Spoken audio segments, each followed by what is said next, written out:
بسم الله والحمد لله والصلاة والسلام على رسول الله مدن قدومية قدق قلن قابضة اللي بهنص مدن قدومية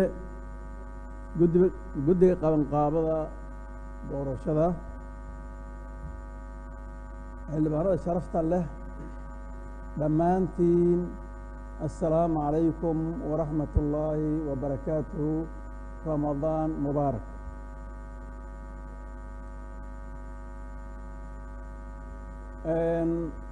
هذا الجيدين تيدي هربع يربى كهرية ونحر كالكن الله فرديو سيون الحريرة مدنيال marwooyin xildhibaanada sharafta leh sida la og yahay dalkeenu muddo 32 sano ah kama jirin dawlad si buuxda gacanta ugu haysa maamulka iyo amniga dalka dagaalkii ahliga ahaa ee soo bilowday dabyaaqadii 8meeyadii wuxuu horseeday burbur dhan walba ka haleelay qaranka Soomaaliyeed dib u yagleelidii dawladda Soomaaliyeed bishii Agost 2000 ee uu ku dhamaanayay qarnigii 20aad waxaa ka hor gudbanaa welina taagan caqabado ka tallaabsigoodu adag yahay haddii baarlamaanka Soomaaliyeed isagoo midaysan iska xirsaari waayo sidii looga gudbi lahaa caqabadahaas weliba si xilkasnimo iyo niyad wanaag ku dheehan tahayna lagu hagi waayo waxaa laga yaabaa in xaaladihii la soo dhaafay iyo kuwo ka daranba la fili karo haddii allah inaga haye haddii aan laga shaqayn arrintaas marka dib loo eego arrimihii dhacay sanadkii la soo dhaafay waxaa la dareemi karaa in dalkeenu ku furan tahay caqabad hor leh oo halis weyn gelisay jiritaanka dawladnimada Soomaaliyeed iyo ku dhaqanka dastuurka qaranka taasoo dad badan qabaan aniguba aan ka mid ahaade inay ka dhalatay baarlamaanka oo kaalintiisii ka gaabiyey ama la dhihi karo ku milmay hay-adihii kale ee dawladda ee uu la xisaabtami lahaa runtii ma doonayo arrintan in aan ku dheeraado maadaama laga dheregsan yahay natiijadii ka dhalatayna la arkay mudanayaal xildhibaanada sharafta leh mudanayaal marweyn xildhibaanada sharafta leh waxaan hortiina u soo istaagay inaan idinka codsado inaad igu aamintaan inaan qabto xilka guddoomiyaha golaha shacabka ee baarlamaanka federaalka Soomaaliyeed waxaan ogahay inay tahay mas'uuliyad aad u ballaaran maadaama aqalkan ka mid yahay tiirarka dawladda Soomaaliyeed haddana waxaan ka baran karnaa sidii Nabi Yuusuf in qofku isku soo qadimi karo inuu xil qabto marka uu u arko inay munaasab tahay ayad quraan baa jirtay qala jacalni ala khazaa'in al-ardi inni xafiidun caliim Nabi Yuusuf markuu weydiisanayay in loo dhiibo xilka wuxuu isku sifeeyay laba arrimood oo aasaas u ah xilqabashada kuwaasoo kala ah aqoon iyo ammaano waxaan rajaynayaa inaan ahay qof sifooyinkaas ilaa heer lagu tilmaami karo saas darteedna lagu aamini karo xilkaas. mudane guddoomiye xildhibaanada sharafta leh, anigoo ku kalsoon waayo aragnimadayda dabcan CV-gaad ka arki doontaane, anigoo ku kalsoon waayo aragnimadayda iyo heerkayga aqooneed ayaan isu soo rashaxay inaan qabto xilkan culus ee guddoomiyaha golaha shacabka baarlamaanka federaalka Soomaaliya, anigoo isu arkaya inaan ahay qofkii ku habboonaa marxaladdan marka laga eego duruufaha dalkeenna ka jira iyo baahida loo qabo in la turxaan bixiyo maamulka golaha shacabka, lana taageero qorshaha dowlad dhiska iyo xoojinta kaalinta golaha shacabka ee isla xisaabtanka iyo isu dheelitirnaanta dowladnimada. mudane guddoomiye xildhibaanada sharafta leh, arrimaha mudnaanta u leh baarlamaanka federaalka Soomaaliya ee 11aad aragtidayda, haddii kalsoonida isiisaan waxaan mudnaanta siin doonaa qodobada soo socda. midnimada golaha waa wax caadi ah in doorashooyinka ay ka dhashaan kala aragti duwanaan u dhaxaysa xildhibaanada tartanka soo galay iyo kooxaha siyaasadda. waxaan ka shaqayn doonaa haddii alla idmo midnimada iyo wadajirka xildhibaanada iyo sidii waajibkooda u gudan lahaayeen iyagoo ka wada duulaya hadafka guud ee xoojinta dowladnimadeena. hoggaamin gole shacab oo madax bannaan ayaan rajaynayaa. waxaan ku dadaali doonaa inaan ilaaliyo madax bannaanida golaha si uu u guto waajibkiisi ama waajibaadka loo igmaday, isagoo ka fogaanaya ku milmidda xafiisyada sare ee dalka, iyadoo dhinac kalena loo fududaynayo shuruucda mudnaanta u leh dowladnimada lana xushmaynayo wada shaqaynta ku dhisan shuruucda iyo dastuurka. arrimaha aan xoogga saari doono waxaa ka mid ah dhammaystirka iyo ilaalinta dastuurka. haddii aad codkiina isiisaan waxaan golaha shacabka ku hoggaamin doonaa inuu mudnaan siiyo howlaha qaranka hortebinta u leh oo ay ka mid yihiin dhammaystirka dastuurka. waxaan sidoo kale u taagnaan doonaa sidii loo ilaalin lahaa dastuurka qaranka, xeer hoosaadka golaha iyo shuruucda kale ee dalka.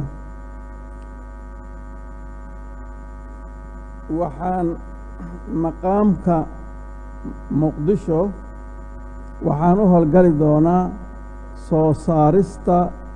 xeerka maqaamka caasimadda dalka ee muqdisho si bulshada muqdisho u doortaan madaxdooda.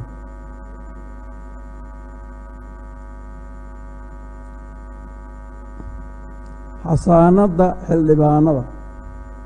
xildhibaanku waxaa la rabaa inuu ku shaqeeyo kalsooni, ra'yigiisii si kalsooni leh ku guto. xildhibaanku bulshada wuxuu kontaragta aan qornayn aan la arkaynin kula galay, isagana in xushmo iyo dhaqaale iyo magac helo, laakiin bulshaduna ay hesho garaadkiisii iyo ra'yigiisii iyo aragtidiisa xura inuu uga adeego isigoo dhinacna aan eegaynin xildhibaanka waxaa laga filayaa inuu u guto waajibaadkiisii dhinaca kalena wuxuu u baahan yahay in la ilaaliyo xasaanaddiisii sharafta xildhibaanka waxay noo lahaan doontaa mudnaan weyn si waafaqsan qodobka 7aad ee dastuurka jamhuuriyadda federaalka soomaaliya ee sida ku meel gaarka loo ansixiyey waxaan u howlgalayaa in xeer qeexaya xasaanadda iyo habmaamuuska xildhibaanada la soo saaro mudanayaal marwooyin matalaadda waxaanu nahay golo shacab waxaan masalaynaa shacabka degaan doorasho ayaan leenahay marka qof kasta oo naga mid ah wuxuu leeyahay ama ka yimid degaan doorasho uu masilo waxaan ka shaqayn doonaa sidii uu matalaad sax ah u samayn lahaa xildhibaanka waxaan dejinayaa insha allah qorshe lagu kobcinaayo matalaadda xildhibaanka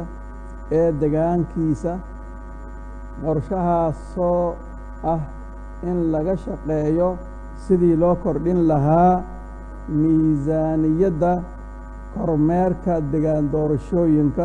xildhibaanadu marka ay aadahayaan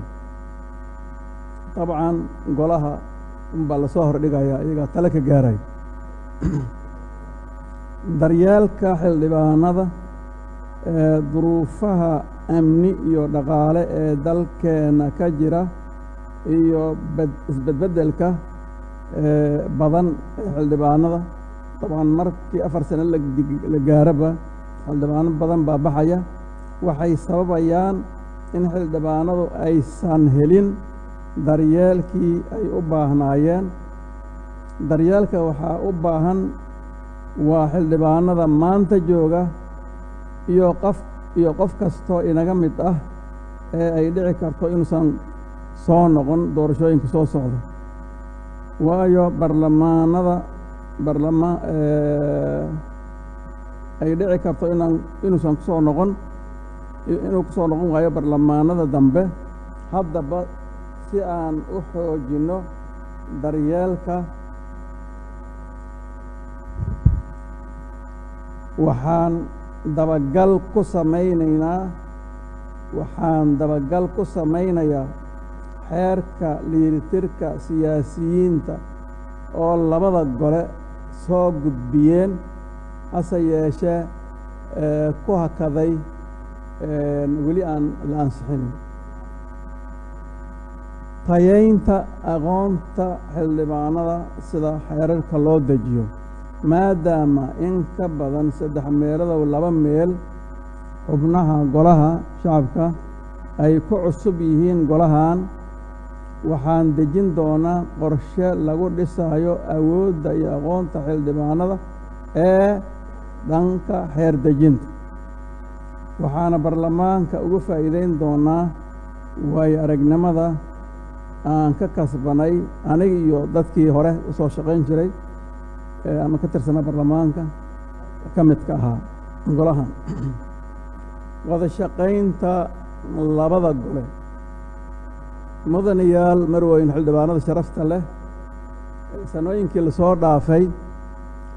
wada shaqayn la'aanta xildhibaanada labada gole waxay noqotay mid runtii dhibaato weyn keentay saas darteed waxaan sidoo kale ka shaqayn doonaa sidii loo wanaajin lahaa wada shaqaynta labada aqal ee baarlamaanka jamhuuriyadda federaalka soomaaliya waa muhim wada shaqaynta labada aqal maadaama ay ka dhaxeeyaan howlo badan oo aan dhammaystirmi karin wada shaqayn la'aan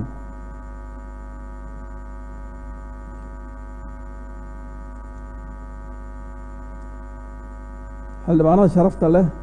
haddii aad ii doorataan waxaa noqonayaa guddoomiye mar kasta mudnaanta siiya danta qaranka ilaaliyana dastuurka iyo shuruucda kale ee dalka. waxaa noqonayaa guddoomiye golaha ku hoggaamiya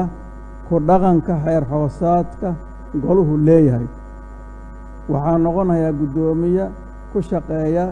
talada iyo go'aanada xildhibaanada oo aan meel kale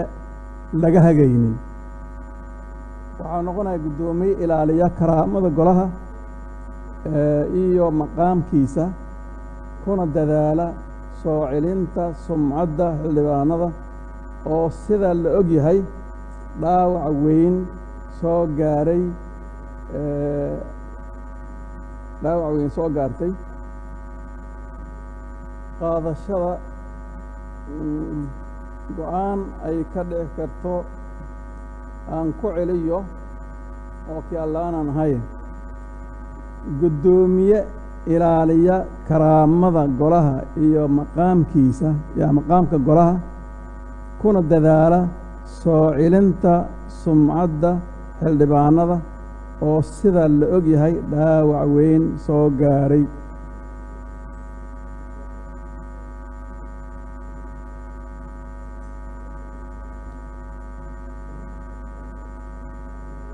gabagabadii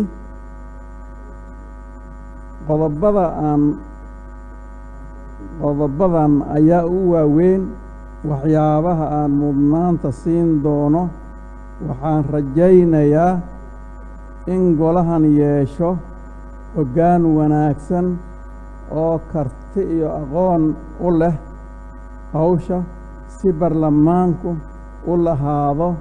una soo ceshto sharafta uu mudan yahay. waxaan mudanayaal iyo marwooyin idinka codsanayaa inaad codkiina isiisaan. waxaan alle hortiisii ballan ka qaadayaa inaan waajibkayga u godan doono si hufan intii kartidayda ah. dabcan cidda maanta loo doorto guddoonka aan u dooranayno waxay saameyn ku yeelan doontaa 4 sano ee soo socda. marka waxaan rajaynayaa in xildhibaanadu ay aad uga fiirsadaan qofka ay guddoonka u dooranayaan. waxaan mar kale idinka rajaynayaa inaad codkiini isiisaan. waa mahadsantihiin. wasalaamu calaykum waraxmat ullaahi wabarakaatu. howlwadeenka